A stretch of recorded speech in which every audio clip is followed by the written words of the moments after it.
So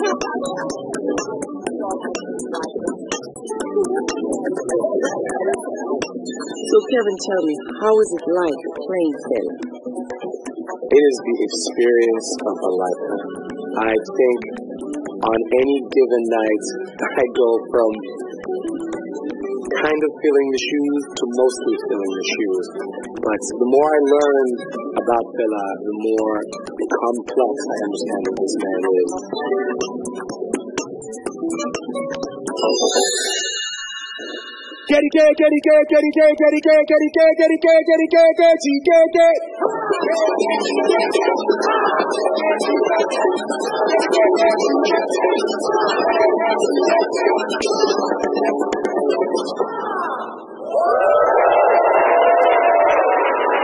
Kevin Mambo, that is Zimbabwe.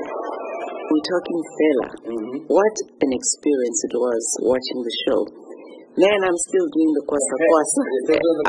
I'm still doing it. That is funny. Some people call it funk.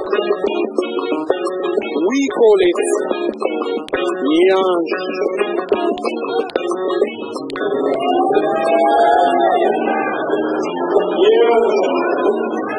Let's take the audience through that journey. The 70s, what was happening, the whole idea, or the whole lessons, I should say, from the show. We start with, in terms of our show, this being his last concert at the Shrine. We see a man, a musician, who comes from a very prominent Nigerian family, who goes to London to study music while saying he's in med school. It's kind of like I went to go and study African history and political science. I was going to be a lawyer, and then in the end had to figure out how to tell my parents I was going to be an actor. And comes home, decides he's going to start his own high life band. By the time he makes his way to the United States, to Los Angeles with this band, and meets Sandra Isidore. Hold on. You have a skewed sense of Marxist historical imperative. Huh? She's the first person to really clue him into his own history in terms of understanding the history of Africa, the history of colonialism, the history of slavery, putting him in touch with writers like, with the autobiography of Malcolm X or Martin Luther King's teachings, Stokely Carmichael. These were things that he learned actually having to step out of Africa to reflect and look back. Agriculture organized, electric organized, business organized, black people organized, black people organized. She was the one that got him to start really writing revolutionary music.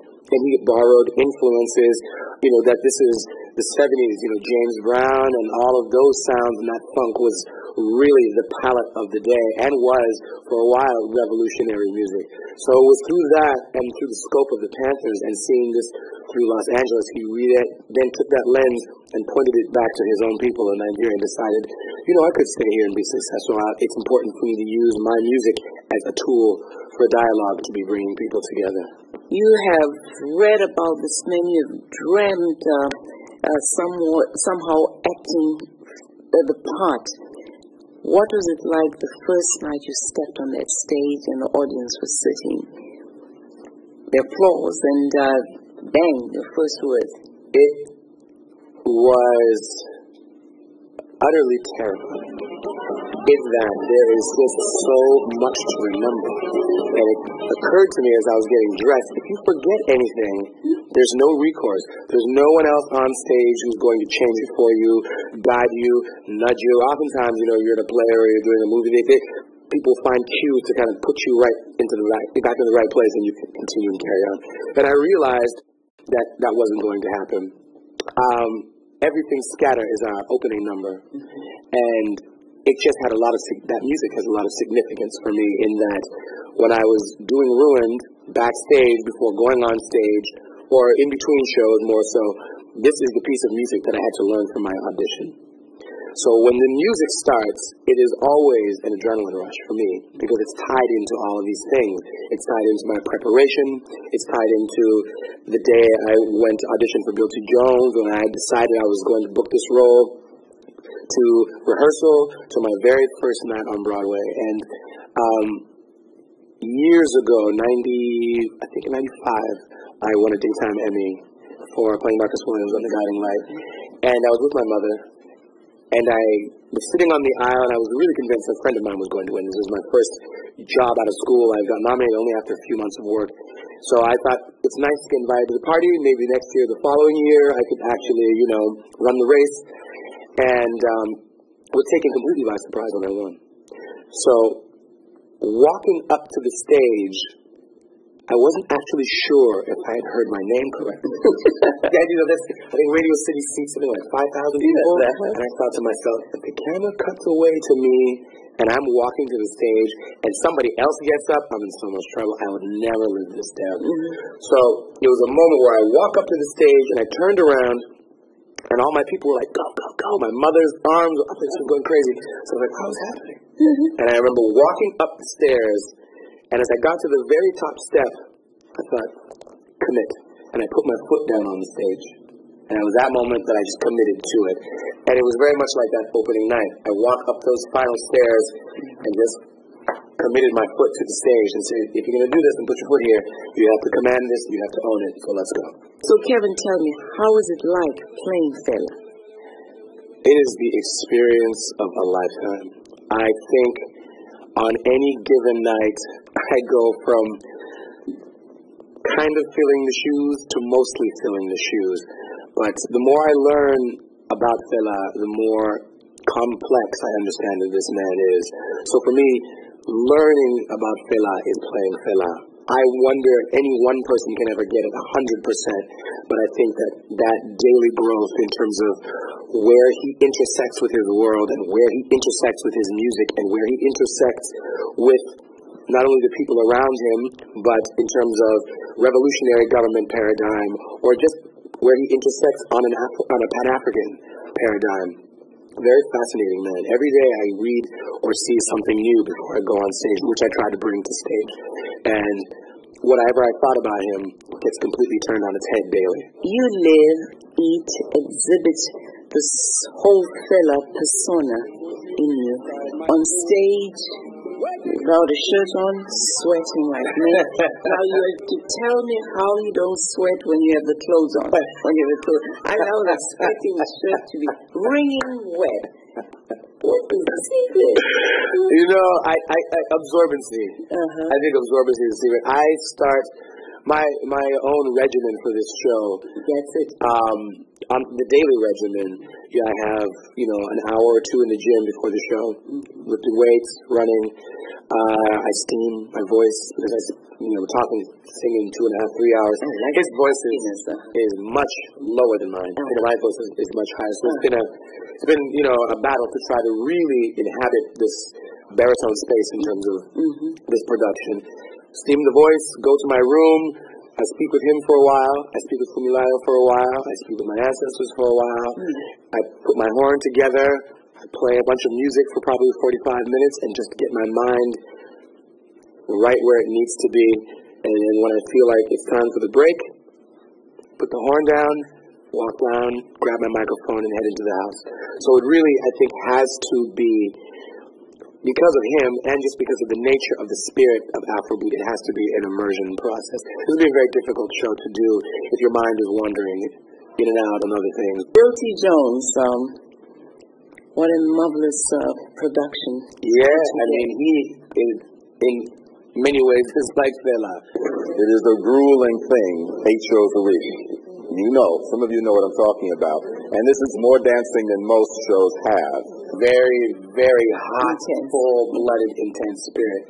But I really enjoyed and cherished working on something like this, in that I remember a year ago, it was over a year ago, when I first came in to audition, I got my material, and generally you don't do this, but I felt that certain things weren't quite in the right place in terms of the writing.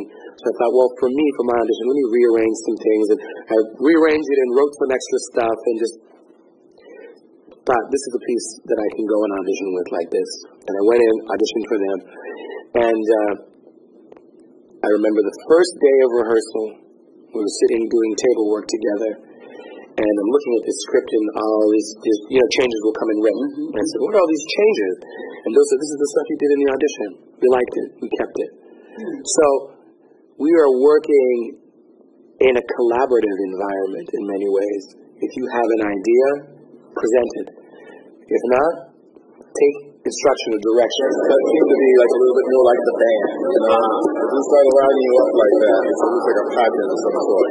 Bill works very, very quickly and doesn't understand most times that people don't work quite as fast as he does. But I really enjoy with him specifically, he's an artist that lives and works on the very edge of his creativity. Welcome. Is that you? Let's talk about Fela's relationship with women. His mother. I mean, this man hero worshipped his mother. They had the most amazing relationship. What's the story with Fela's father? Did he have a relationship with his father? He had a relationship with his father. His father was a very stern man, pastor, teacher, principal. I mean, there's stories of people adults, grown men coming to his school who he's chasing out with switches. Very, very, very stern man. And Fela talks in his book about, man, my parents would just give me beatings all the time, man. All the time, anything, for any little infraction, They're brought up really, really strictly. Our kids are brought up back home, private school, stand up straight, stand when your elders enter the room, that type of thing. But his mother was also very much a revolutionary. She was the first woman to drive a car in Nigeria. She was the first African woman to visit China. She was the leader of the suffrage movement in Nigeria. I mean, he learned so much from her. When Nkrumah would come to Nigeria, he wouldn't see anybody. This is the only person that he would confide in and really treat as an intellectual equal. I think that was a very important thing for Fela to see at such a young age. He would tag along with her as a child. So I think she really helped shape his worldview in that way. I have a good relationship with my mother, and she's a very, very strong woman. So when I see women like her, I recognize that in them, and I see a lot of my own mother in Fumilayo. His mother obviously was killed, but then thrown out of the window during the revolution. Would you call it a revolution? Yes, it is. It was a raid. The raid on the compound. Fela had been, they were putting together a music festival, Festac, and originally he wanted to be involved. And then it came to a point where he just thought, this is kind of a sham, and I don't want my music to be associated with this. So, Fela the Troublemaker, of course, had a counter Festac, where all of these people now are coming to this festival from foreign countries, and in the off hours are now spending time in the shrine while he's up on stage yabbing about the very government who's sponsoring the music festival that they've all come to see. And I think for them that was the breaking point, and they ended up. This was their first raid on Kalakuta. Which other leader do you want to play one day? Wow. I think Mandela. I've got a little time, but I think Mandela. You saw Morgan Freeman? Yes. And what did you think? He did a great job. He did a fantastic job. Really? But of course, as an actor, I'm very competitive. Sorry, Morgan. I think I could do it.